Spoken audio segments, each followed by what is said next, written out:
Mensagem que edifica, com o pastor Francisco Tércio. Muito bem, meus queridos, nós vamos à sequência com a gloriosa palavra de Deus.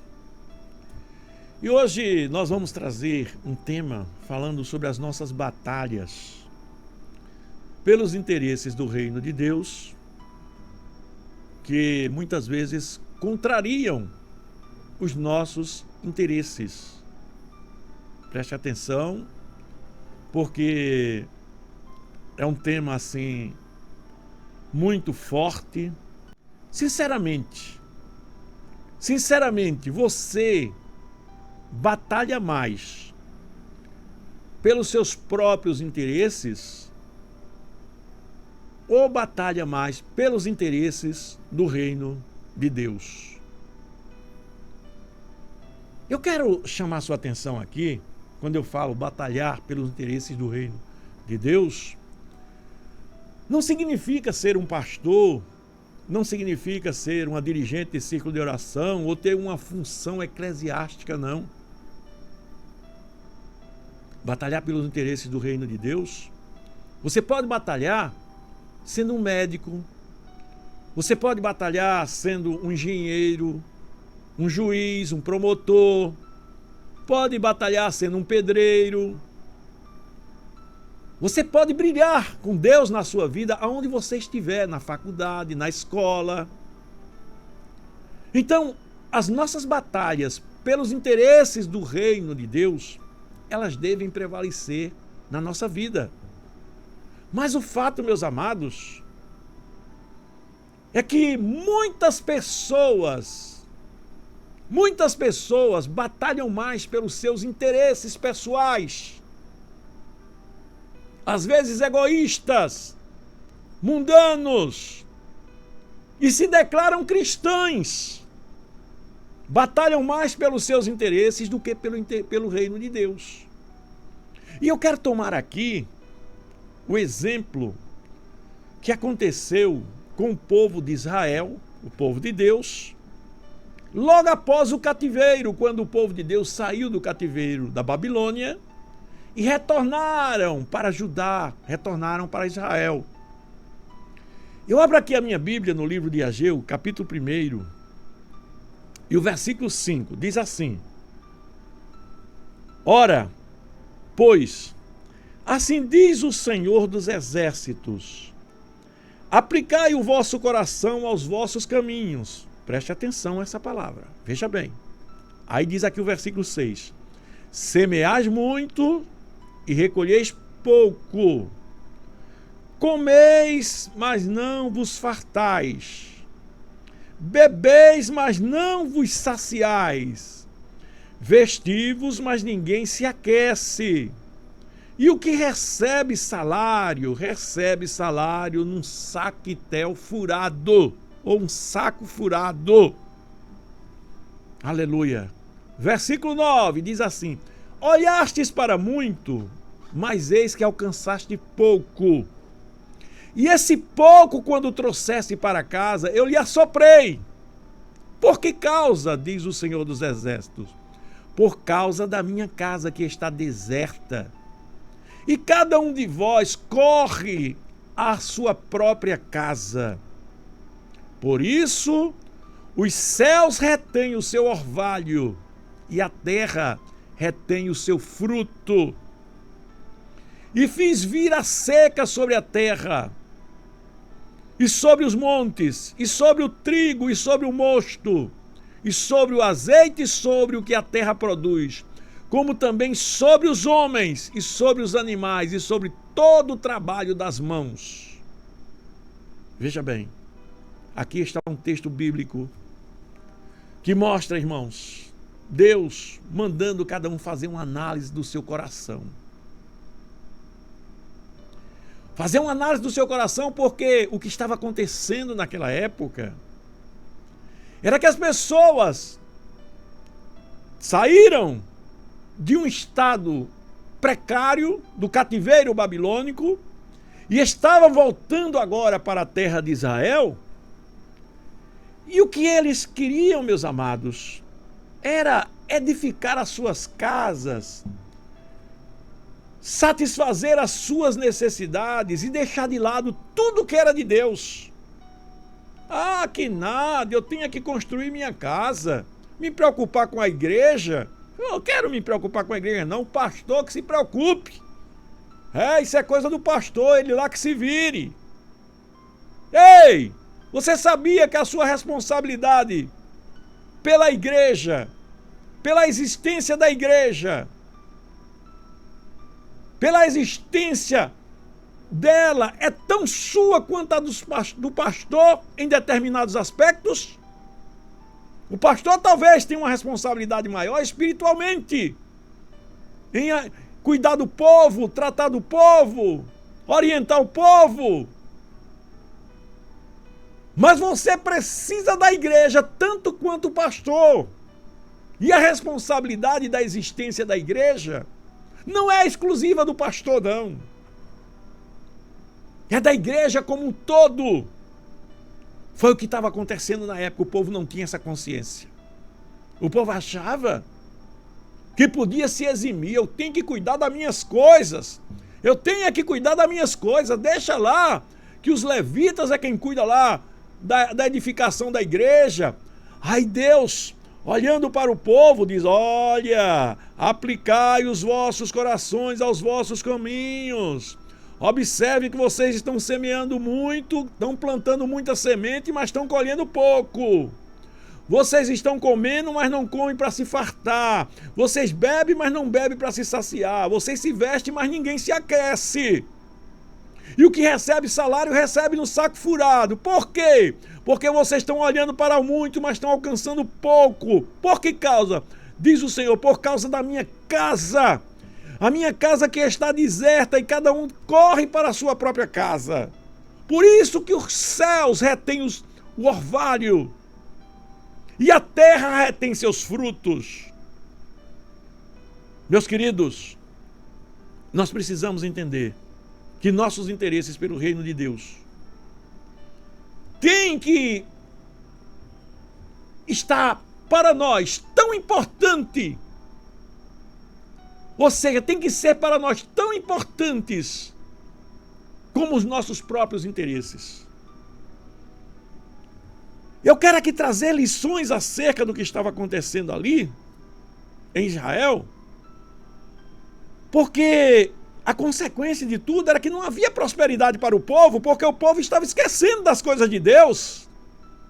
E hoje nós enfrentamos desafios semelhantes, irmãos, onde nós buscamos as bênçãos de Deus, mas estamos buscando as bênçãos de Deus com motivações erradas. Quando nós olhamos para a obra de Deus, nós olhamos para a obra de Deus apenas como um meio de cumprir uma tabela religiosa. Olhamos para a obra de Deus: não, eu vou para a igreja no domingo, eu vou para a igreja tal dia e está resolvido. Epa, não é assim não, meu querido. Não é assim não. Você tem que ir para a igreja e tem que viver o que você aprende na igreja lá fora. A igreja é apenas sua escola. Você tem que olhar para a sua vida espiritual, como é que está. Você tem que dar mais importância à igreja e dar mais importância à sua vida espiritual. Aí Deus começa agora a mandar que cada um examine seus caminhos e suas motivações espirituais. Qual é a sua motivação espiritual de você ser crente, sinceramente? Será que não está sendo somente para Deus salvar o teu marido? Será que a tua motivação espiritual não está sendo somente para Deus fazer uma obra na vida do teu filho? Olha para dentro de você mesmo. Olha para dentro de você mesmo como é que está a tua vida espiritual. Será que você está vivendo, buscando viver a santidade? Será que você está buscando o reino de Deus em primeiro lugar? Será que você está se esforçando para aprender mais a palavra de Deus? Isso não é para o bem de ninguém, não, é para o seu próprio bem. Isso é para o seu próprio bem. E Deus diz: ora, considerem os vossos caminhos. Aleluia. O verdadeiro serviço a Deus, irmãos, não é um serviço apenas revelado pelo fato de você ir para a igreja 1 ou 2 vezes na semana,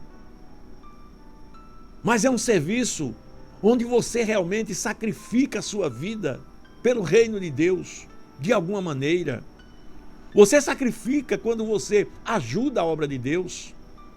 Você sacrifica quando você está orando ao Senhor, pegando seu corpo e apresentando ele apresentando ele em sacrifício vivo, santo e agradável a Deus. Quando você nega-se a si mesmo, você está sacrificando. Quando você se abstém do pecado, você está sacrificando. Quando você se esforça de todas as maneiras para estar mais perto de Deus, para ter mais comunhão com Deus. Então, meus amados, veja bem, trabalhar para Deus, dizer que trabalha para Deus, que faz alguma coisa para Deus, sem vida espiritual, é uma coisa vã.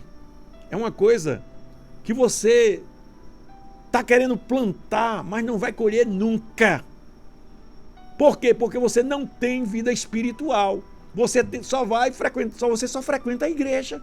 O que está acontecendo com você é isso. Trabalho sem vida espiritual, irmãos. Dizer que trabalha sem vida espiritual é uma coisa vã. Aleluia. Olha o que a Bíblia diz, Ageu 1:6, semeais muito e recolheis pouco. Comeis e não vos fartais. Tem pessoas, irmãos, que correm tanto, né? Corre para um lado, corre para um outro, mas nada dá certo na sua vida.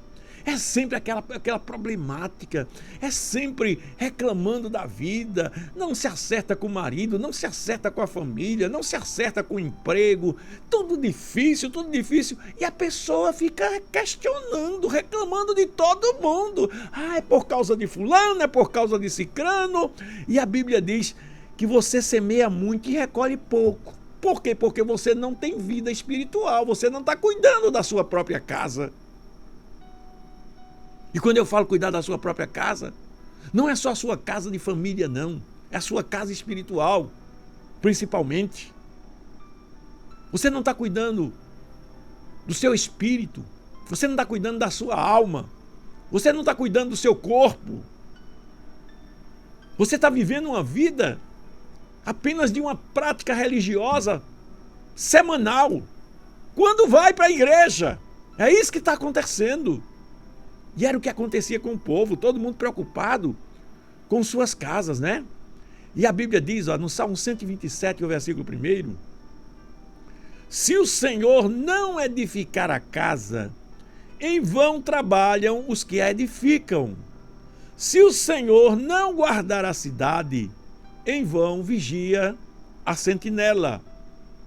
Então veja bem que é necessário nós compreendermos que a nossa casa espiritual, o meu eu interior, se eu quero que eu quero ter um caráter cristão, quem vai fazer essa obra em mim é Deus, e eu preciso me dedicar a Ele, porque se Ele não edificar a casa, em vão trabalhos que edificam, não sou eu não, correndo para um lado, correndo para o outro, buscando aquilo, com coisas materiais, se preocupando com tudo, com o comportamento de fulano, do fulano, eu quero que fulano melhore, mas eu não melhoro. Aleluia. E a Bíblia nos ensina, né? Que andando na carne, nós não podemos militar segundo a carne, mas militar com armas espirituais, porque as armas espirituais, elas são poderosas em Deus para a destruição das coisas malignas, das fortalezas de Satanás. Então veja bem, a casa de Deus, ela deve ser prioridade espiritual. Deve ser prioridade espiritual. E quando eu falo a casa de Deus, eu estou falando primeiramente você, como templo e morada do Espírito Santo. Eu citei aqui que em determinada época da minha vida, eu ainda hoje sou assim também. Mas eu me lembro que o que eu mais orava era por mim mesmo. E quando eu digo assim, orava por mim mesmo, não era uma oração egoísta, pedindo a Deus bênçãos, bens materiais, pedindo a Deus que me desse isso ou aquilo, não. era pedindo a Deus que transformasse a minha vida. Eu ainda hoje peço a Deus para mudar a minha vida, para melhorar na presença de Deus. Então, veja bem, a casa de Deus, ela é prioridade espiritual. Então, isso começa em mim mesmo. Interessante, olha o que diz a Bíblia. Ageu 1:9. Esperaste muito e eis que veio a ser pouco, e esse pouco, quando trouxesse para a tua casa, eu assoprei. Por quê? Diz o Senhor dos Exércitos. Por causa da minha casa que está em ruínas. E cada um de vós corre para a sua própria casa. Ou seja, as coisas de Deus em mim estão em ruínas. E eu só corro para os meus próprios interesses. A minha casa espiritual está em ruínas. E eu só corro para os meus próprios interesses. Isso pode ser entendido tanto no sentido de eu olhar para dentro de mim mesmo, como também para a minha casa. Minha casa material. Minha casa material, eu me preocupo com ela. Era o que o povo estava fazendo. Lá em Israel, eles se preocupavam em construir sua casa, se preocupavam em ter seus bens, seus materiais dentro de casa, e o templo do Senhor estava desprezado. Desprezado. Aí Deus diz, olha, leva 90% para a tua casa e dá 10% no templo do Senhor. Mas as pessoas não davam. Não faziam isso. Então veja bem, duas visões. A primeira, casa espiritual como você, que precisa melhorar. Segunda, a casa de Deus, o templo de Deus, que você não olha, só olha para seus interesses. Então a casa de Deus, ela deve ser prioridade na nossa vida também. A terra, irmãos, ela não prospera sem obediência e vida espiritual. A terra não prospera. E quando eu falo a terra não prospera, significa você não vai prosperar. Porque todas as bênçãos que vinham sobre a terra, elas vêm por intermédio da vontade de Deus. Aí Ageu 1:10 diz assim, olha, por isso se retém de vós o orvalho, os céus retêm o orvalho e a terra retém o seu fruto. Naquela época eles plantavam, mas não colhiam. Por quê? Porque não dava, porque Deus não queria que desse. Deus fechou a porta da produtividade. Ainda hoje, na sua empresa, a sua empresa prospera quando Deus quer. O seu comércio prospera quando Deus quer. Mas você usa seu comércio para quê? Para a glória de Deus? Ou somente para seus próprios interesses? A tua prosperidade é para a glória de Deus ou para os teus próprios interesses? Seja sincero. Aí diz assim, por isso retém os céus o orvalho e a terra retém os seus frutos.